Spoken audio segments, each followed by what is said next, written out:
आदाब, मैं हूं मुमताज आलम रिजवी। जी हां, 2 महीने हो गए हैं लेकिन अभी भी अतीक अहमद और अशरफ का मामला चल रहा है। उत्तर प्रदेश में ऐसा लग रहा है कि जैसे सब कुछ ठप हो गया है और अगर कुछ चल रहा है तो वो अतीक और अशरफ के मर्डर की कहानी या अतीक और अशरफ के पूरे गैंग की कहानी, या फिर ये कह ले कि अब अतीक और अशरफ की पत्नी की कहानी, शाइस्ता परवीन की कहानी। जी हां, उन पर 50,000 रुपए का इनाम घोषित किया गया है, लेकिन अब खबर यह आ रही है कि उन पर 1 लाख का इनाम घोषित किया जा सकता है। पिछले 1 डेढ़ महीने से शाइस्ता परवीन की तलाश जारी है और हर रोज हमारा जो मीडिया है वो तलाश कर लेता है ड्रोन के जरिए और तमाम किसके जरिए वो घेर ली जाती हैं। और यहां तक कि जब असद का इनकाउंटर हुआ तब वहां जनाजे में यह कहा गया कि उनको देखा गया और अब तो गिरफ्तार हो जाएंगी। इसके बाद जब अतीक और अशरफ का मर्डर होता है तब भी यही बात आती है कि अब तो वो जरूर आएंगी और यहां गिरफ्तार कर ली जाएंगी। लेकिन अब तक यही देखने में आया है कि शाइस्ता परवीन पुलिस की गिरफ्त से बाहर है और खबर यहां तक है कि वो दुबई पहुंच चुकी हैं और दुबई में इस वक्त वो मौजूद है और वहां से अपने चीजों को देख रही, संभाल रही। बहरहाल बहुत सारी बातें, एक खबर और इस सिलसिले से जुड़ गई है। जी हां, आज उत्तर प्रदेश की पुलिस ने और जो एसआईटी है वो जो जांच कर रही, उसने जो अतीक अहमद का चकिया में जो दफ्तर था कि जिस पे 2017 में योगी सरकार के आते ही बुलडोजर चलाया गया था, तो उस दफ्तर में छापेमारी की गई। वहां जब छापेमारी की गई तो ऐसा पुलिस का कहना है कि वहां पुलिस हैरान रह गई क्योंकि वहां खून के धब्बे पाए गए।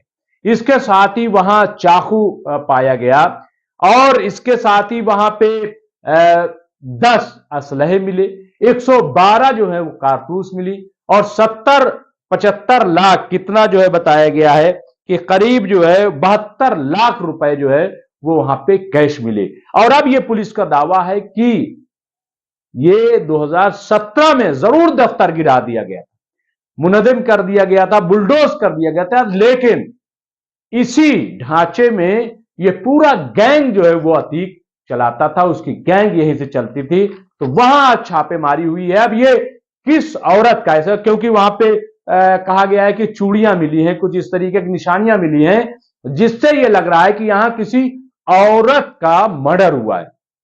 अब ये किस औरत का मर्डर हुआ है और क्यों हुआ है, क्या है, ये पूरी कहानी जो है अब वो जांच के बाद ही पता चलेगी। लेकिन ये पुलिस का दावा है तो एक नया, एक तरीके से इंकशाफ हुआ है, जांच में एक नई चीज सामने आई है। तो देखना होगा कि आखिर ये जो चीज सामने आई है ये क्यों है, इसके पीछे कौन है, क्या नहीं है, ये तमाम चीजें जो हैं वो जांच के बाद ही पता चलेंगी। तो मुसलसल अगर देखा जाए तो वहां पे पुलिस छापेमारी कर रही, चीजों को तलाश कर रही है, जगह जगह जा रही है।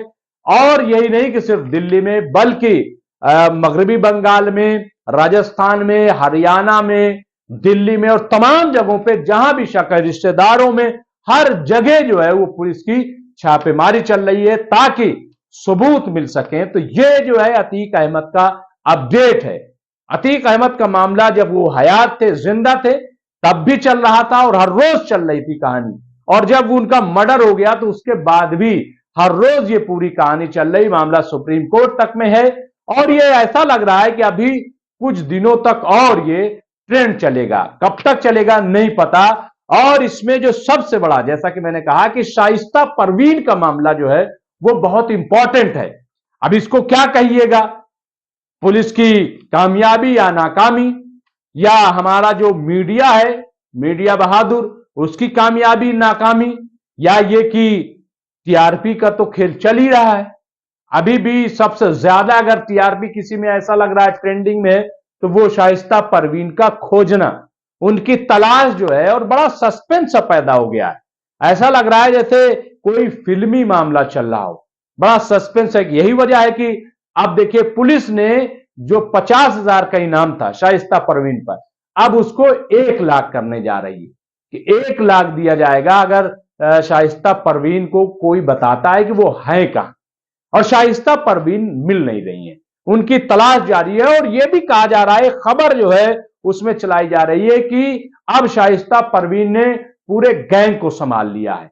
अब वो लेडी डॉन बन के उभरी हैं वो लेडी डॉन बन चुकी हैं। और चूंकि इतना बड़ा अतीक का सरमाया है, और वाकई सरमाया तो होगा, और सरमाया कहां कहां फैला है इसकी भी तमाम लिस्ट आ गई है। लेकिन यह भी हो सकता है कि बहुत सारी चीजें अभी शाइस्ता ही को पता हो, जैसा कि कहा जा रहा है। और यह हो भी सकता है, क्योंकि सारी चीजें ऑन पेपर तो नहीं होती। जो गैंग चलाता हो, जो माफिया हो, उसकी सारी चीजें ऑनलाइन नहीं हो सकती। तो और कहां कहां क्या क्या है, ये देखने वाली बात होगी। और जो 4 बच्चे अतीक अहमद के हैं, उनकी भी कहीं ना कहीं खबर आती रहती। कभी अली की खबर आती है, और कभी जो उमर हैं उनके बेटे, उनकी खबर आ रही। 2 तो नाबालिग हैं, उनकी कोई नहीं, लेकिन उनके ताल्लुक से भी खबर आ रही। लेकिन सबसे ज्यादा जो चर्चा में है, जो अतीक और अशरफ के बाद सबसे ज्यादा हाईलाइट हो रही हैं, उनकी किसी भी आप चैनल पर जाइए तो शाइस्ता परवीन की तस्वीर आपको मिल जाएगी। कई तस्वीरें तो ऐसी बना दी गई फोटोशॉप से कि गोया कि वो रो रही हैं, बड़ा अजीब सा मुंह बना करके गिर गई हैं, और उनको गिरफ्त में ले लिया है। और कई चैनलों ने तो हद कर दी, उन्होंने कह दिया कि पुलिस ने अरेस्ट कर लिया, लेकिन उसके बाद जो है उसमें हैशटैग लगा दिया या क्वेश्चन मार्क लगा दिया। तो बहरहाल ये पूरी कहानी चल रही है। और अगर पुलिस की गिरफ्त में शाइस्ता परवीन होती तो जाहिर है कि 1 लाख जो अब खबर चल रही है कि वो इनाम किया जा सकता है, वो 1 लाख इनाम न किया जाता।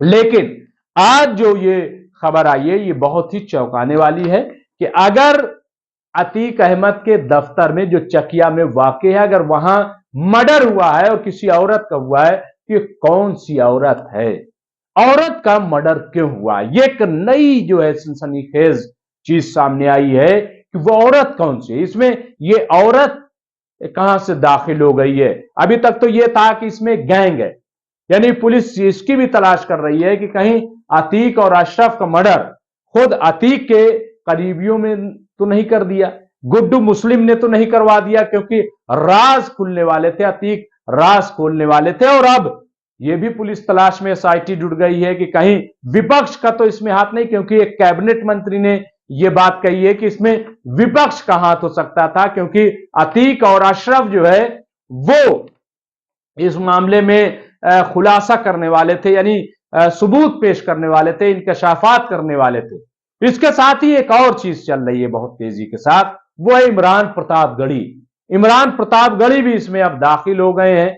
पुराने वीडियोस वो निकाले जा रहे हैं कि अतीक अहमद ने इमरान प्रतापगढ़ी के सिलसिले में क्या कहा, इमरान प्रतापगढ़ी ने अतीक अहमद के सिलसिले में क्या कहा, कैसे वो संसद बने, कैसे वो प्रतापगढ़ में पहले उम्मीदवार बनाए जाने थे, और प्रतापगढ़ में वो राजा भैया के मुकाबले खड़े करने की तैयारी थी, और ये सारी तैयारी अतीक अहमद कर रहे थे। तो एक नई चीज वो भी चल रही है, इमरान प्रतापगढ़ी। और इमरान प्रतापगढ़ी का मतलब कि आज की तारीख में राहुल और सोनिया को और प्रियंका गांधी को टारगेट करना, पूरी कांग्रेस को कटघरे में खड़ा करना, तो एक ट्रेंड वो भी चल रहा है। तो अगर देखा जाए तो इस वक्त उत्तर प्रदेश की पूरी सियासत कहीं ना कहीं अतीक, अशरफ और शाइस्ता के पूरे इर्द गिर्द घूम रही है। तो बहरहाल अब देखना होगा कि इस मामले में होता क्या है, और शाइस्ता परवीन को कब पुलिस गिरफ्तार कर सकती है। और सबसे बड़ा सवाल यह है कि अतीक के दफ्तर में ये जो औरत का मर्डर हुआ है, ये औरत है कौन, और ये औरत कहां से इस पूरी कहानी में दाखिल हो गई। ये एक नया सस्पेंस इस अपडेट में क्रिएट हुआ है, और जाहिर है कि अब सबको इस बात की फिक्र होगी, ये जानने की कोशिश लोग करेंगे, और उस पर सबकी नजर होगी कि आखिर जिस औरत का मर्डर हुआ है ये है कौन। बहुत बहुत शुक्रिया।